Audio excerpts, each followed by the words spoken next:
Here I am going to tell you about two stories about flying. It is one of the fictions taken from First Flight for class 10 students, and the name of the authors are Liam O'Flaherty and Frederick Forsyth. There are two stories in it. First story is his first flight, and the second one is Black Aeroplane. So here I will tell you about the maiden experience of feeling adventure, which really frightens in the beginning, but the inner instinct of the sustenance for food is essential. That I will explain it for the young seagull. Moreover, I will also explain that one is experienced pilot who wants to fly from Paris to England, and he does it. He has no want of food, but food means enjoying with his family that he wishes. But here, for a young seagull, he has to just fly for the sake of living.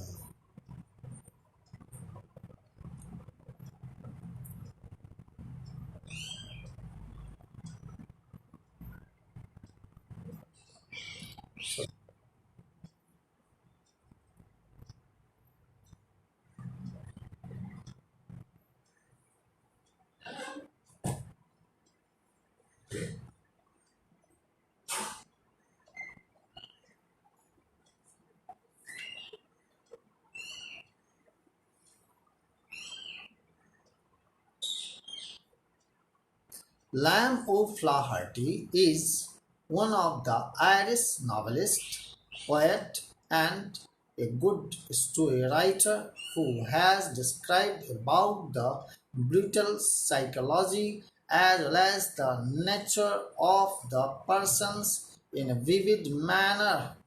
He wants to describe about the feelings of creatures as well as the human beings, how they feel in their life and how they advent.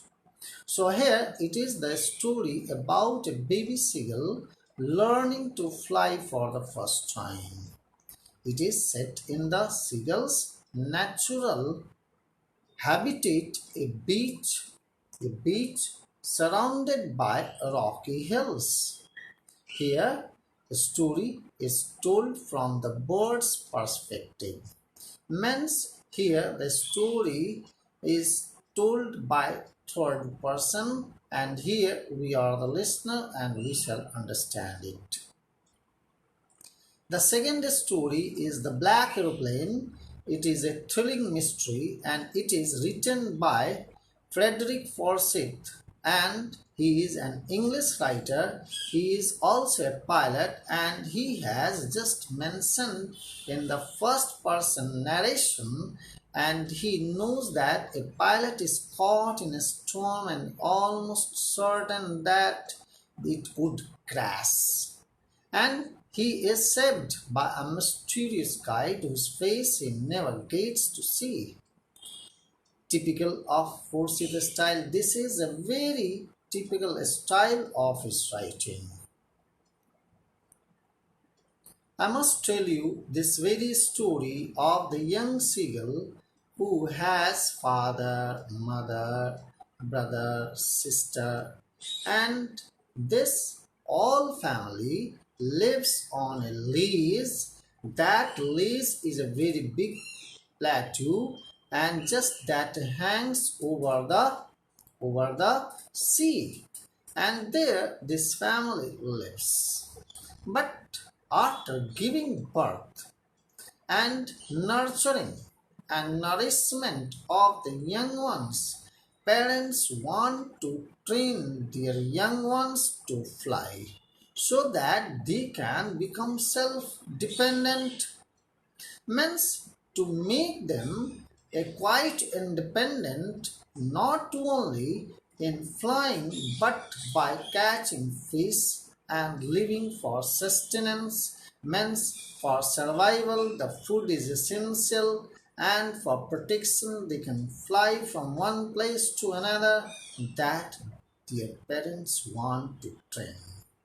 When all their brothers and sisters fly away from the lace, he remains there for 24 hours.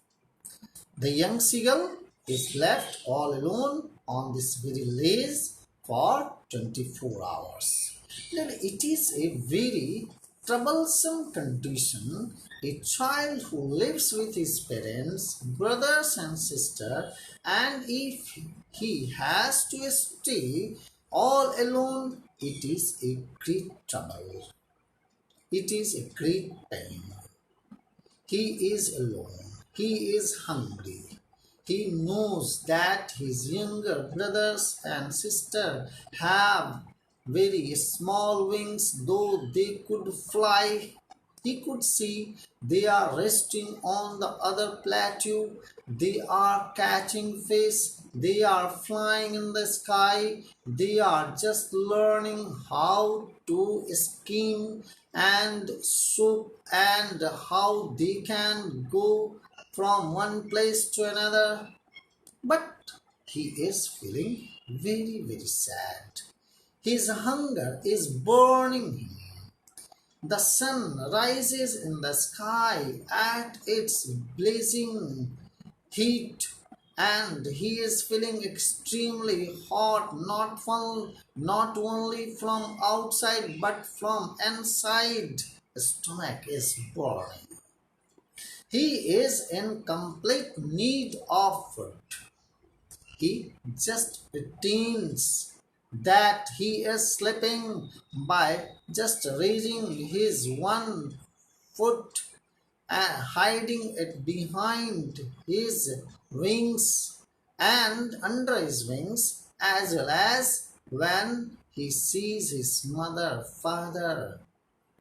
These children, these young ones who are his brothers and sisters, they taunt upon him. Mother and father just scolds him that why he is not flying, but he is just feeling so much fear that he feels that if he flies this vast ocean that has been spread for a long, long distance would drown him. He could not support himself to fly for a long, long distance.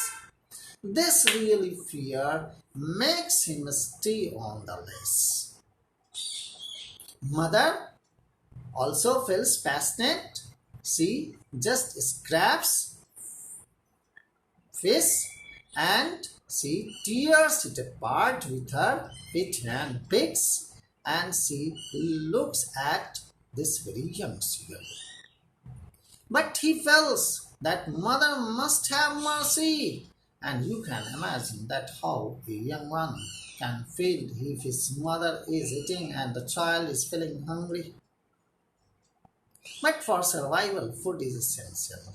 So mother knows, father knows how to train their children.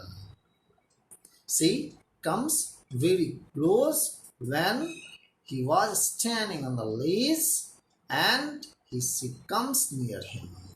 He just makes a call, ga ga ga, and mother also calls him stupid because he was not flying. And as soon as both of them mother comes near and this very static young seagull was standing, but coming very near the mother flies away. Then the young seagull feels that he must catch the fish and he dives, and when he dives the wings open. Wings open, then he feels cool breeze on his breast, and then he feels that the wings are fluttering, flying. He was just going down and rising by flying his wings. In this way, his fear is gone now. Now he thinks of flying. He feels quite pleasant. He was feeling cool breeze and he moves round and round. He is followed by his young brothers and sister, and he has two brothers and one young sister, and all of them also fly together. He feels afraid, but now not. After flying for some time, he feels very tired, and he is unable to support himself. When he thinks that he is dead tired, he comes down, he swoops down. He thinks that the water on the surface of water, he would rest. As soon as he comes down, he sits on the water, his feet start sinking. Again he feels afraid that he would drown, but very soon, immediately you can say, he realizes that he floats. He has not drowned. He has not sunk. And in this way, he feels that he is floating. All his brothers and sister come, his mother and father come, they appreciate him, they start making merry sound, they enjoy with him. Now parents realize that he must have been so hungry, and then father brings dog fish and feeds him. It is the story that supports the family. Men's family members always support young ones how to fly, how to make adventures in their life, how to support the family, how to appreciate how essential food is, how the training of flying is essential, and what is the meaning of food for one a person that requires it. So here food is a means of survival.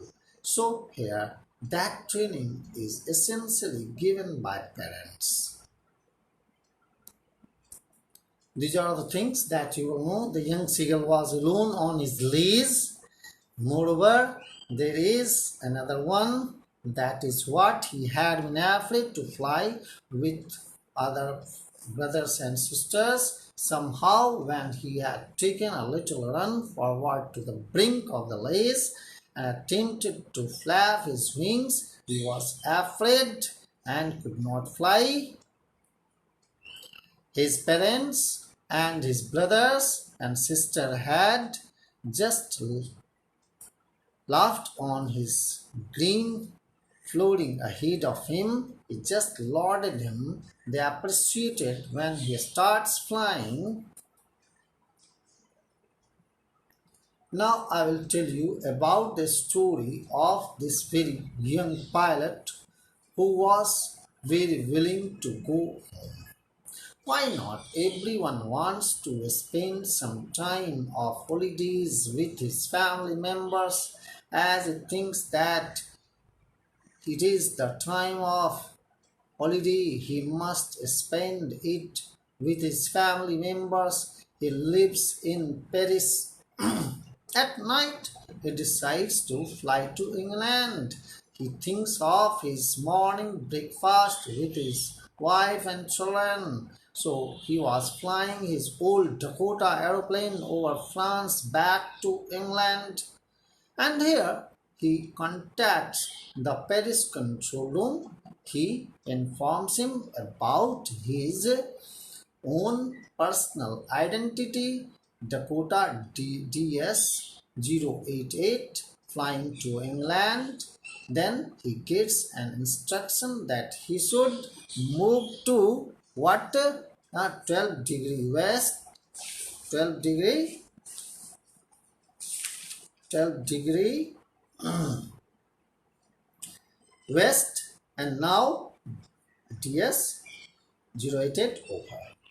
Then he checks his map and compass, switched over to his second and last fill tank, and turned the Dakota 12 degrees west towards England.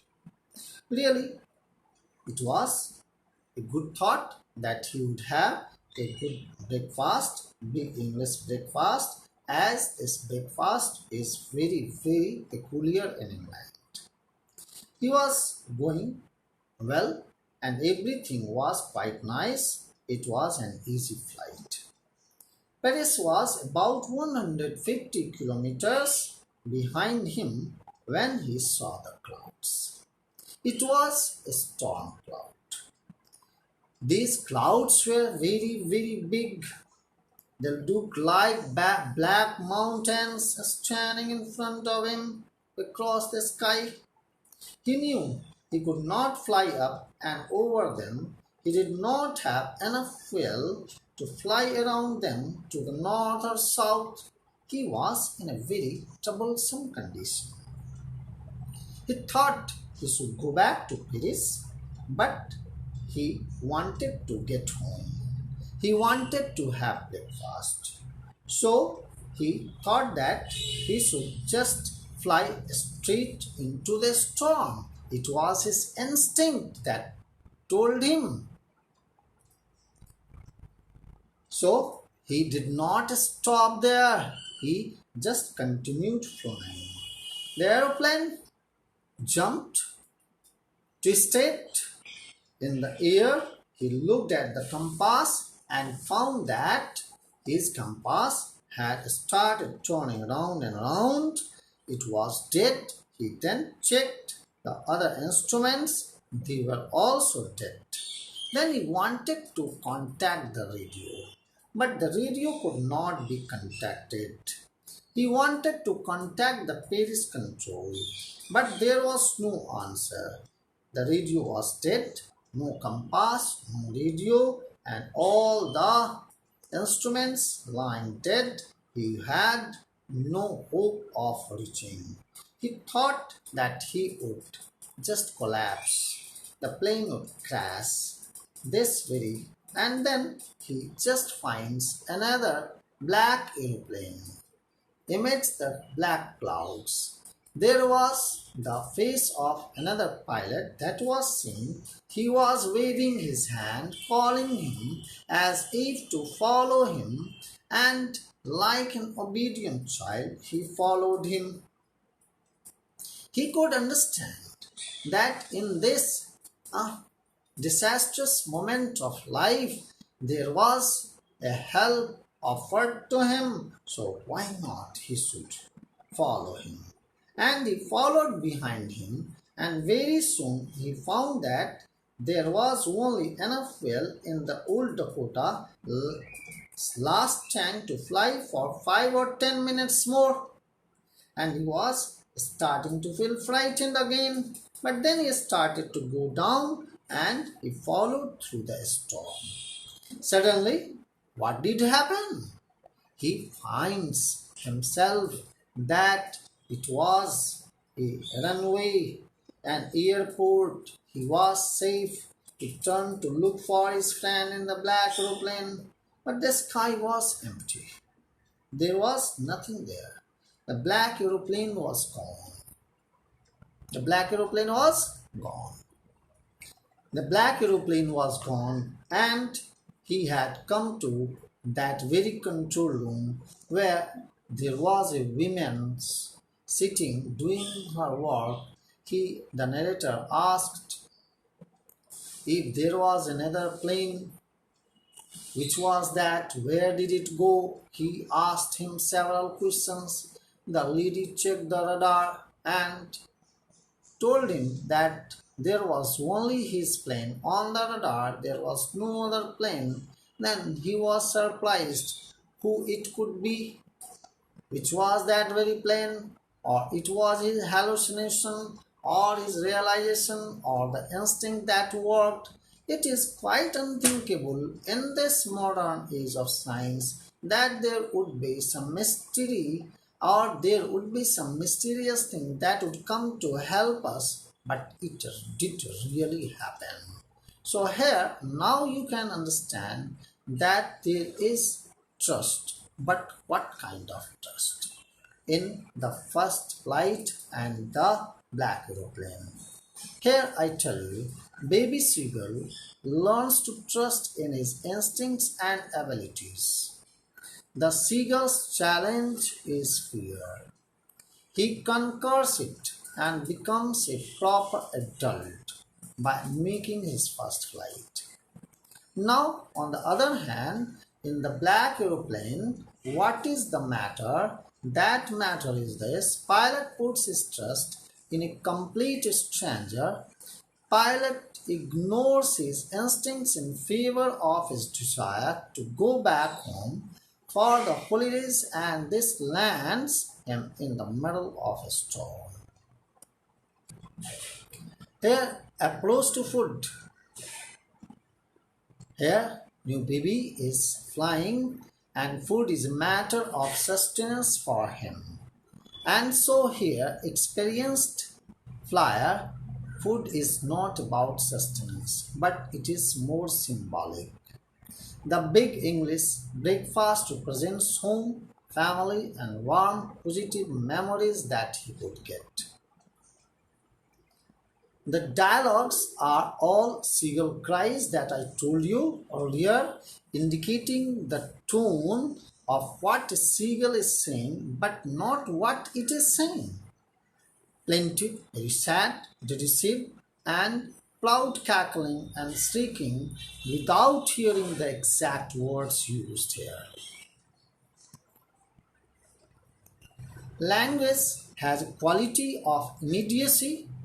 Effect is thus achieves is to take us into the mind of the baby seagull that it is just suffering and he has not eaten for an entire day, 24 hours, and is almost faint with hunger. He can think of nothing else except what is immediately before him, that is to fly, that he wants food for survival. In the black aeroplane, pilot gives away hints here and there that he is an adult and therefore has memories and solid associations going back years and not just days. Mood of thrilling suspense is there, and here they achieve this through the perspective. The first story uses limited third person narration, while the second uses the first person narration. Here, Big English breakfast is a big metaphor. The pilot does not just want food, he specifically wants an English breakfast, which symbolizes for him that he wants to enjoy this very kind of food with his family that would lead him to greater satisfaction and happiness. Metaphor lifts the story from being simply a suspenseful thriller to a larger quest.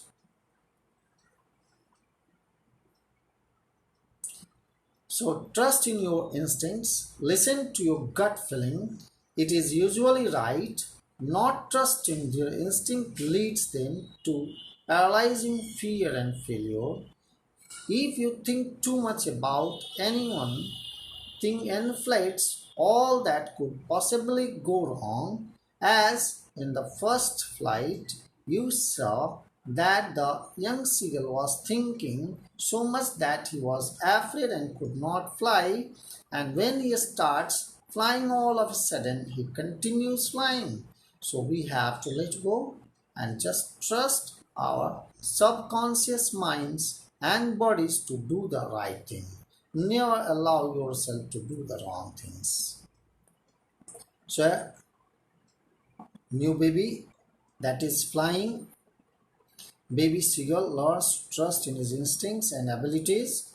The seagull's challenge is fear. He conquers it and becomes a proper adult by making his first flight. An experienced flyer, pilot puts his trust in a complete stranger. Pilot ignores his instincts in favor of his desire to go back home for the holidays, and this lands him in the middle of a storm. This is the challenge he faces. He has to trust his instincts, which tells him to place his trust in a complete way. So, in this way, I told you the whole story about the young seagull as well as the pilot or the narrator who started going from Paris to England. Thank you, children. Now you can answer all the questions if you read it, and if you face any problem, you cannot have, I hope so. So, thank you again.